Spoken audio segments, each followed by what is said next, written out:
Shane, gripping a woman's hands tightly with both of his, whispered, "I'll make you happy, for my late wife's sake, too." I was completely lost for words. Shane, who was supposed to be on a company trip, was right here.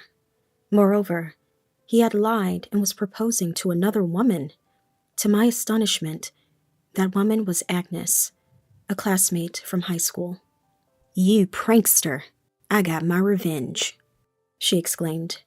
"What do you mean by that?" I asked, bewildered. Agnes seemed consumed by hatred and resentment, perhaps stemming from some misunderstanding in high school. At that moment, when I didn't know what to do, Mom stepped in front of me and shouted, "Enough from both of you!" Shocked by Mom's sudden outburst, Shane and Agnes fell silent. Then Mom pulled an envelope from her bag. Inside were dozens of photographs. Mom had hired a private detective to keep a close watch on Shane. And so, Mom and I, unable to forgive Shane and Agnes for their affair, brought them down. I'm Macy, a 45-year-old civil servant and housewife. Losing dad at a young age and raised by a single mother, I always longed for a happy marriage. My husband, Shane, 2 years older, is a swimming instructor at a sports club. Popular with the ladies because of his profession, people often worried that he might cheat on me. However, we had a strong watchdog at home. That watchdog was my mom, who lives with us. Turning 70 this year, Mom was a swimming instructor at the same workplace as Shane until 5 years ago. In fact, she was Shane's boss. I met Shane when I was in college, delivering something Mom forgot at work.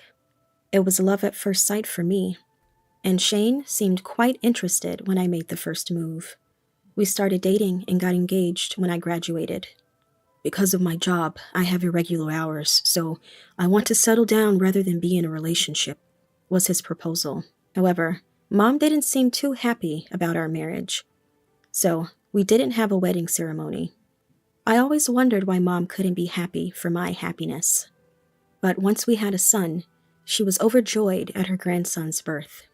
As a dual-income couple, we had a happy married life with Mom's nearby support.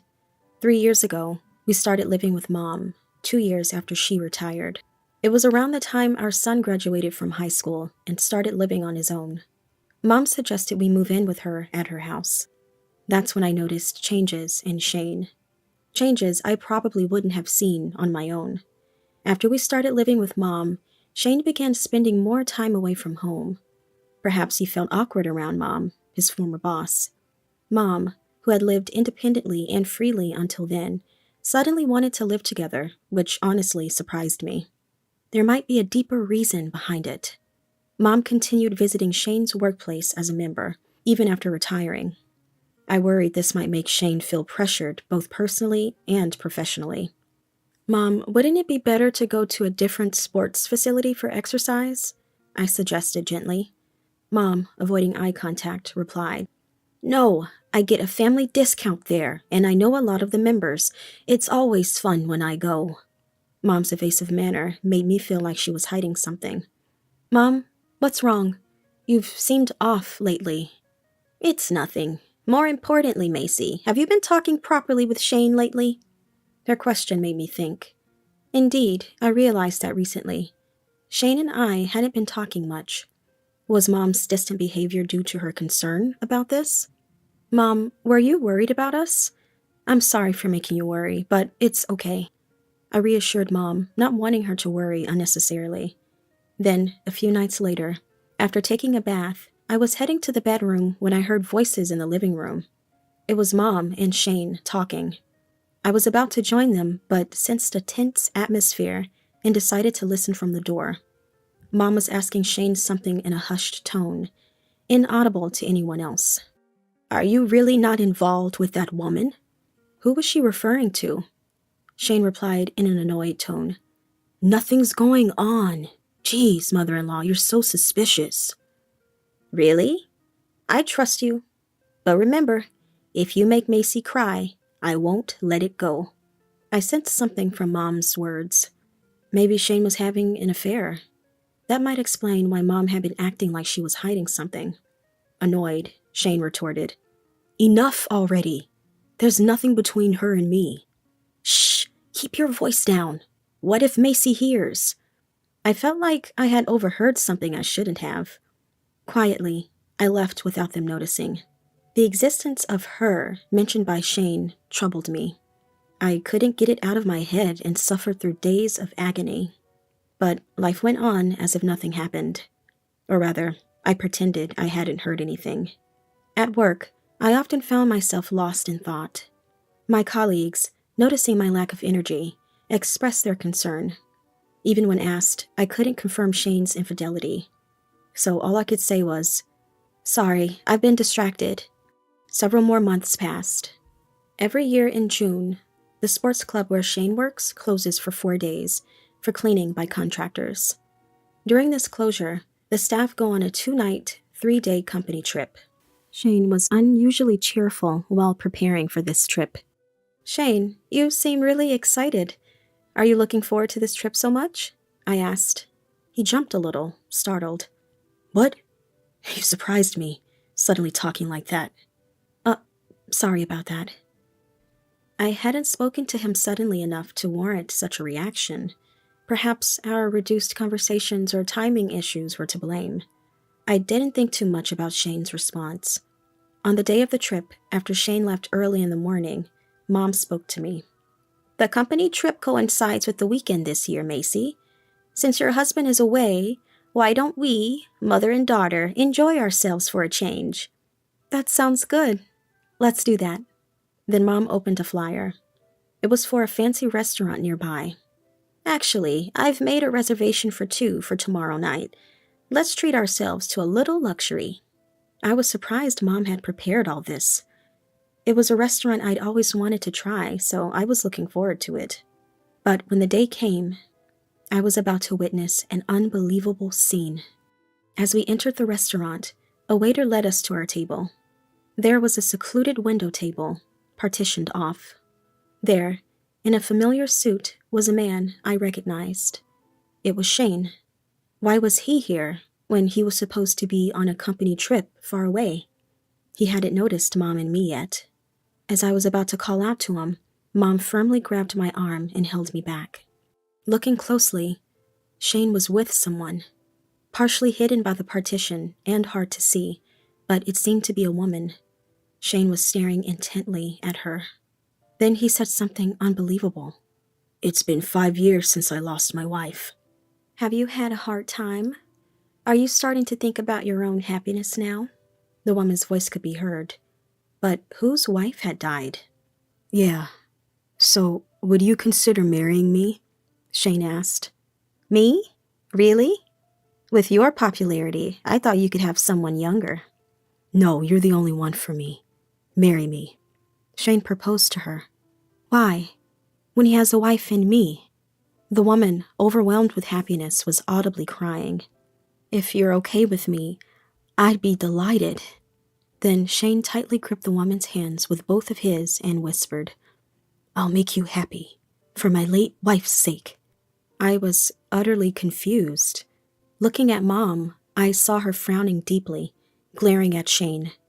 "I can't believe this," she muttered. It seemed Mom knew Shane would be here. The woman must be the one Mom had been questioning Shane about. Usually calm, Mom now wore an expression of fury I had never seen before. Then she suddenly stood up and approached Shane's table. What was she planning to do? I watched her actions anxiously. Incredibly, Mom reached for the chair next to Shane and asked, "May I sit here?" Shane, seeing Mom, recoiled in his chair. Linda!" I almost burst out laughing at Shane's panic. He looked shocked, as if thinking, "Why is she here?"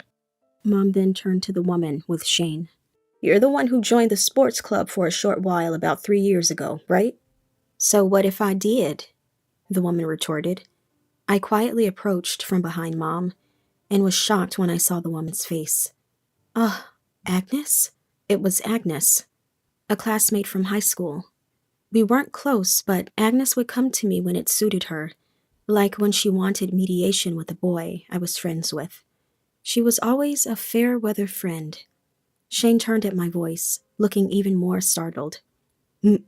Macy too? Why are you here? Why not? You're supposed to be on a company trip today, so why are you here? I challenged. At my question, Shane was at a loss for words, confused. Agnes, trying to save Shane, replied sharply. The wife shows up, huh? Shane, looking uncomfortable, desperately tried to explain to Agnes. Agnes, this is not what it looks like.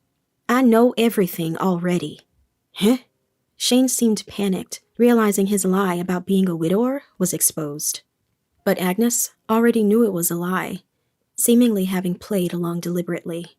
Why did she do that and get involved with Shane? Just as I was about to ask Agnes, she glared at me fiercely. Then she shouted, loud enough for the entire restaurant to hear. I got my revenge on you, you prankster. What do you mean by that?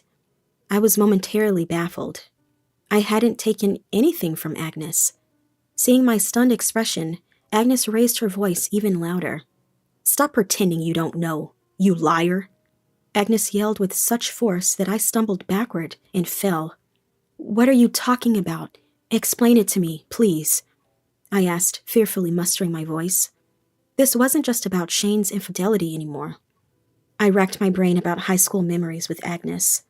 Our interactions were mostly about her seeking relationship advice. Could that be the reason? Suddenly, Agnes grabbed my collar. I won't let you pretend to forget. It was my first love. Agnes, previously angry, now had tears in her eyes. I trusted you to mediate between me and Toby, but next thing I knew, you were with him. Agnes had a crush on Toby, a classmate back in high school. Toby and I were close because we were in the school marching band.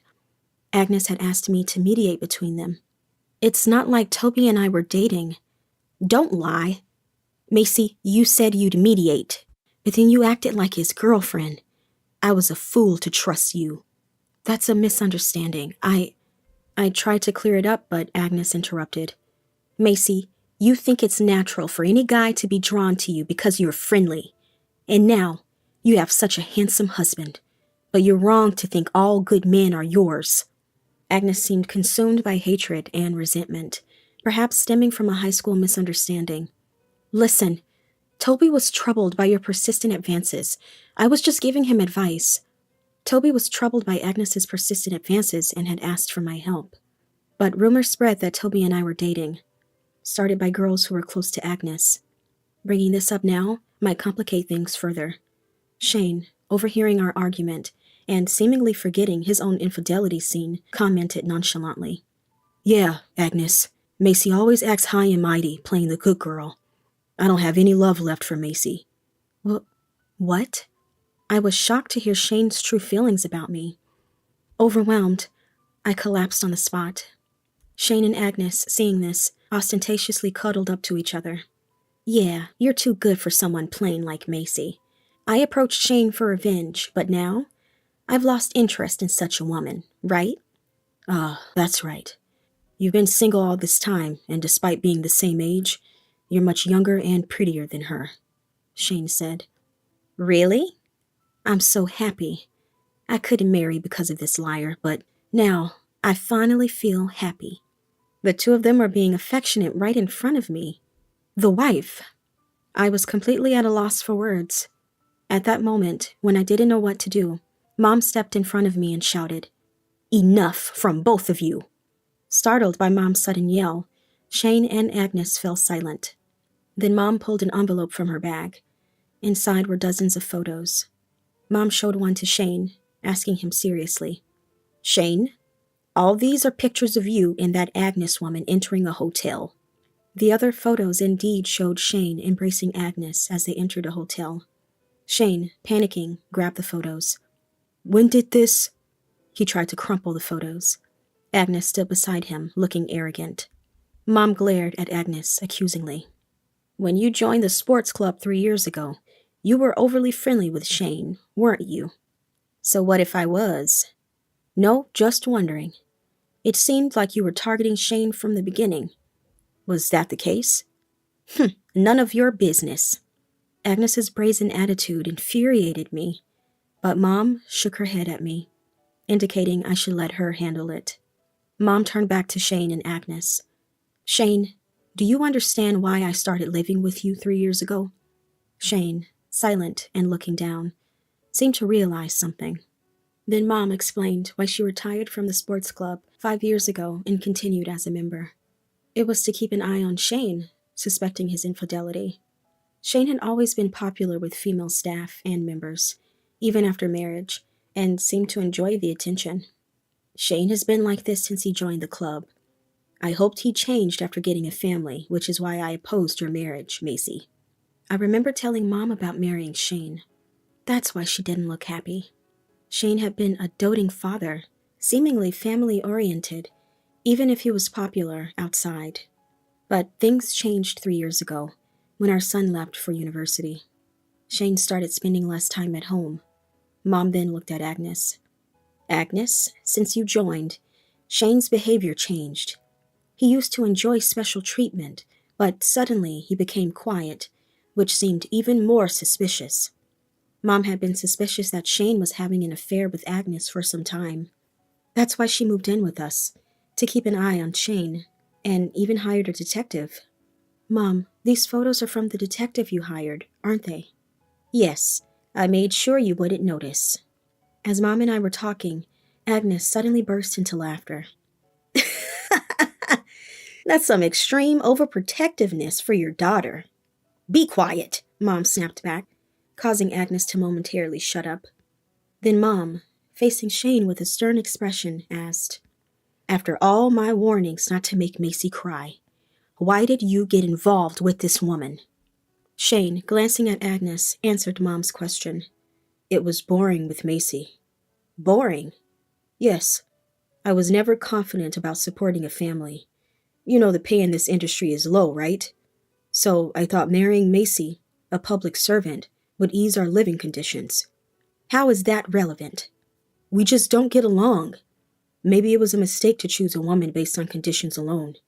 Hearing Shane, I felt nauseous. He married me just because I had a stable job? While I was reeling from shock, Agnes twisted the knife.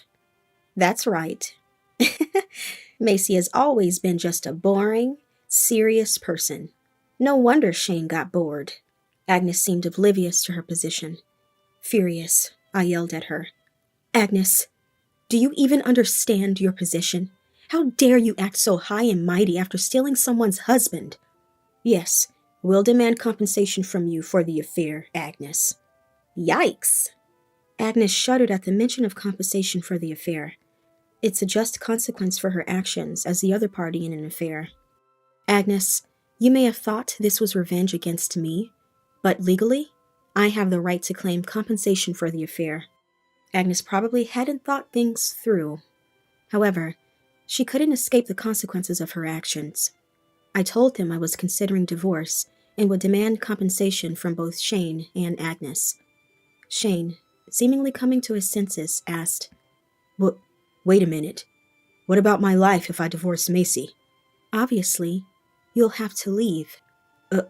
Oh, I'll break up with Agnes. Please overlook this just once. I beg you. Saying this, Shane bowed deeply.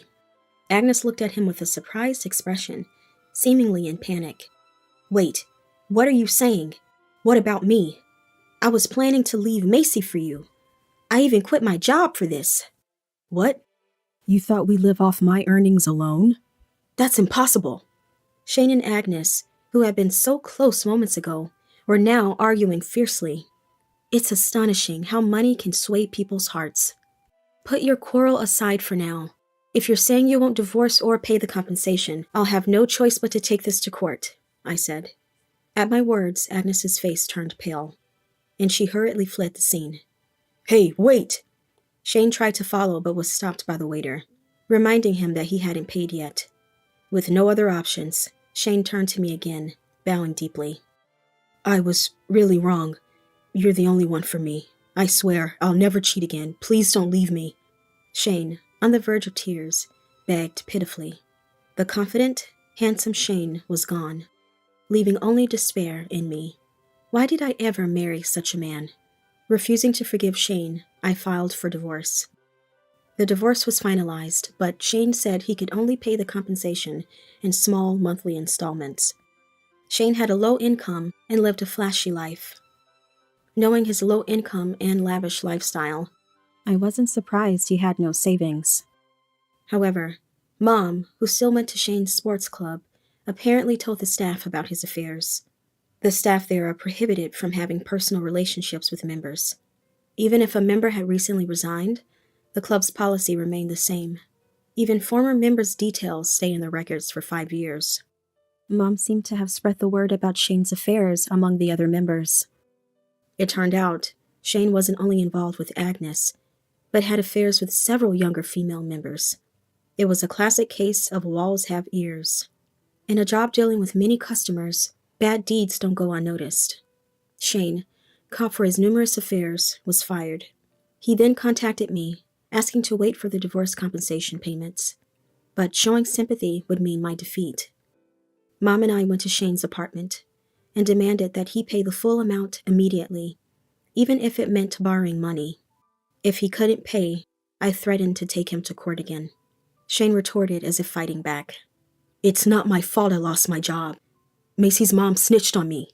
He blamed Mom for his own infidelity in firing, showing no remorse. But Mom seemed prepared for this reaction. "I knew you'd say that, but the staff already knew about your affairs. They have been discussing firing you for a while now." "What? Staff meetings? I never heard anything about that." "Of course. They discussed it while you weren't there. I only revealed your affair when asked by the staff. It's only because they cared for me, your family, that you weren't fired sooner. Now that we're divorced, there's no need for them to hold back." Shane was stunned, realizing he couldn't blame anyone else. I'm sorry. I'll pay the divorce compensation right away." Shane paid the full amount after borrowing money. Now, his life would be difficult, but that was no longer my concern. My son, in his final year of university with a job lined up, didn't need his father anymore. When I told my son about the divorce, he too was appalled by Shane. Shane ended up alone, abandoned even by his son. But there was still the issue of Agnes. She had fled, and I needed to claim compensation for the affair. Shane didn't know her contact details. She likely changed her phone number. However, I had another way to contact Agnes: our high school yearbook, which listed everyone's addresses and phone numbers. It's unclear if Agnes still lives at her parents' home. I sent a demand letter to Agnes's home address listed in the yearbook. Soon, Agnes's mother called me. Agnes was living at home, and her mother opened the letter by mistake and was shocked. Agnes wouldn't explain anything, so her mother called me, worried. I explained everything to Agnes's mother, who apologized profusely over the phone. The voice on the other end was so apologetic that I felt embarrassed myself. Days later, Agnes's parents visited my home, paying the compensation for their daughter's affair. They apologized deeply, but Agnes herself was absent. "We're terribly sorry for our daughter's actions. We told her to come, but she refused. We apologize," they said, bowing politely. Agnes called us overprotective, yet she put such a burden on her parents without showing her face. Agnes seems overly sheltered herself. Yet, her parents promised to make her repay the compensation. It's only right for an adult to take responsibility for their actions. Apparently, Agnes had even told her parents about her high school heartbreak, and they assured me that Agnes, not being married, wasn't my fault. "Agnes always held on to the past. Her temperament likely prevented anyone from getting close. We're truly sorry she blamed you, Macy." "No, please don't worry about it." Her parents seemed genuinely kind. I had been troubled by Agnes's accusation, but their words gave me relief. Later, Agnes's parents contacted me again. Agnes had left home. She had refused to pay the compensation they had fronted for her. How childish can she be? When her dad got angry, she yelled, "I hate you, Dad," and left crying, and with nowhere to go. Meanwhile, Shane struggled to find a new job after being fired. His lack of experience outside swimming instruction was a problem. Shane had to work and repay debts. He had to work multiple part-time jobs, including at a grocery store and a family restaurant. Despite being a previous instructor, his new job was a challenge. He was used to being treated specially, but now struggled with customers' attitudes. Shane often sent me messages complaining about minor issues. Therefore, I keep getting updates on Shane's situation whether I like it or not. However, there are times when he doesn't contact me for a while. Occasionally, he'd excitedly mention attractive female customers, showing he hadn't changed. He even got fired for making advances towards a customer. Shane, a good swimmer, seemed to drown in love. It's no surprise he couldn't hold a job in such a state. Desperate, Shane called me, asking to get back together. "Macy, let's try again. I can't live without you." Exhausted by his behavior, I blocked all his contacts. Then Agnes' parents reached out again. Agnes had moved in with a man she met on social media. She couldn't live alone. The man, divorced, had a son who unexpectedly moved in with them. The son had dropped out of high school and didn't work. It seems Agnes started working part-time, but all her earnings were taken by the son. Frustrated, Agnes returned to her parents' home. However, she begged her parents to cover not only the compensation for the affair with me, but also her living expenses. Even her patient parents reached their limit and completely severed ties with Agnes. Agnes, disowned, tearfully went back to the man's place. Meanwhile, after my divorce, I've been living happily with Mom. To avoid Shane's intrusions, we sold our old house and moved to a new place far away, effectively cutting ties with him. Mom, even in this new place, wants to continue her active hobbies. So I've been joining her in visiting various sports facilities nearby. We found one that Mom particularly likes, featuring a spacious training gym, a pool, and even a large bath with a sauna and hot stone therapy. I decided to join the club, invited by Mom. Until now, my life was hectic with work and household chores. But from now on, I plan to fully enjoy my hobbies and my own time.